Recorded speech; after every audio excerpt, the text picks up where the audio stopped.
One of the really interesting things that online video has done is it's changed the marketplace for ideas.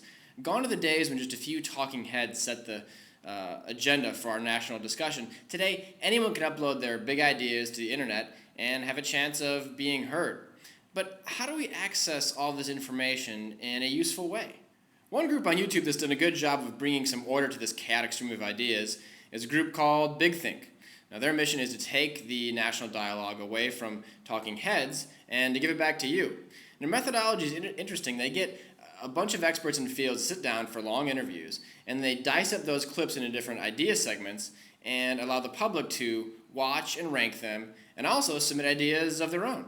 Now, BigThink's YouTube channel has over 100 such videos hubbed together.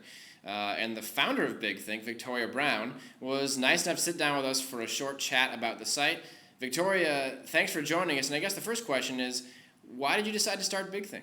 Well, we sort of saw a need in the internet landscape for a place where thoughtful content could be found and users could engage with it. So instead of users just uploading videos in response to nothing, we thought that we could create a space where we catalyze the conversation with thoughts and ideas from some of today's most amazing thinkers from every walk of life, from science and technology to policy and politics to business and economics. And so there was sort of a dearth of thoughtful content on the internet, and we just saw an opportunity to create some. Now, you have a lot of great guests on BigThink, everyone from Grover Norquist to Ariana Huffington to Gloria Esteban.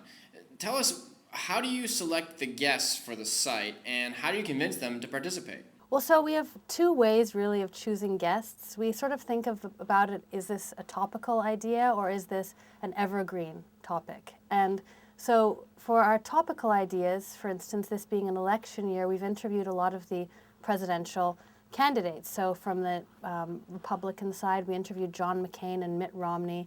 And on the Democratic side, before the sort of front runners were chosen, we had done Governor Richardson and several others, Dennis Kucinich, etc.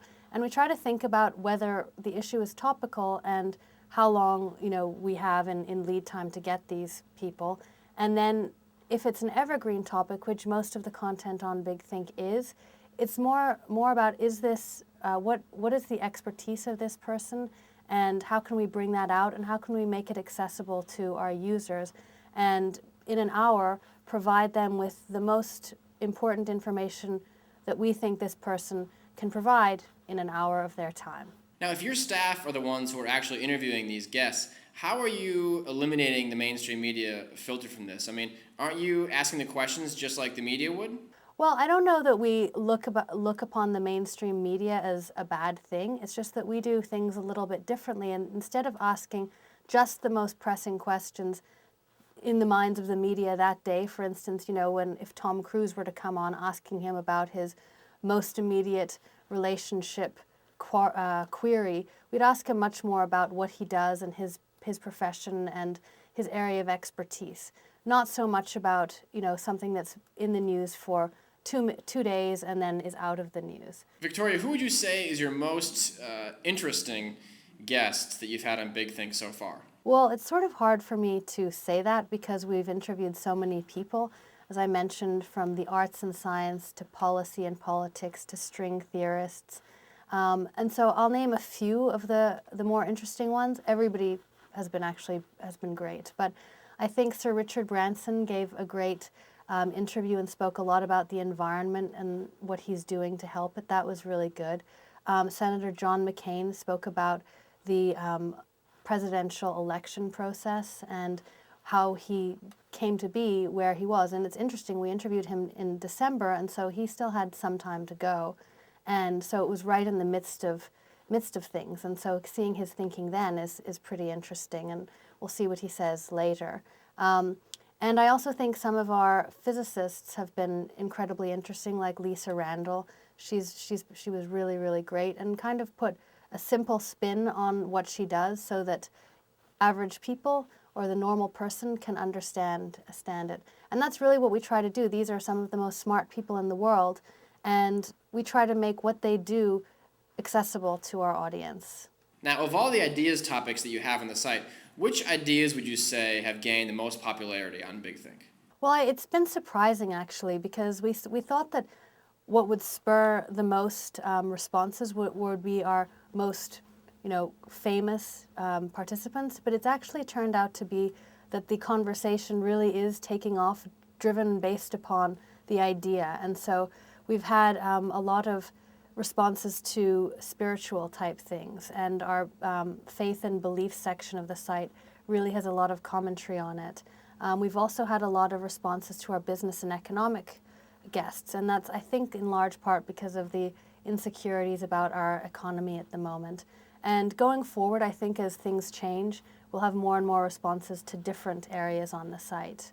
Oh, also the green area has been pretty robust as well. Okay, 2 final questions. One, do you have any interesting guests coming up that would be interesting to let us know about? Yes, well, in the field of politics, we have Nancy Pelosi coming on. We're also going to be working on an entertainer series with a lot of top-level entertainers from the fields of acting and music. We also have a lot of great poets, including C.K. Williams, Nobel Poet Laureate Billy Collins. We've had Jonathan Franzen on, and I think we're essentially going to be continuing what we've done, trying to get as many amazing people from across the gamut of professions. And so I don't want to name too many people because I think everybody that comes on is pretty spectacular. How will you know if BigThink has succeeded? I think that if we hear about it, you go to a cocktail party and people are discussing something that they've seen on BigThink, and basically if it becomes part of the fabric of conversation, I think that will be just a big way to show that we've been successful, but also that just people are using it and it's growing in its usership on an ongoing basis.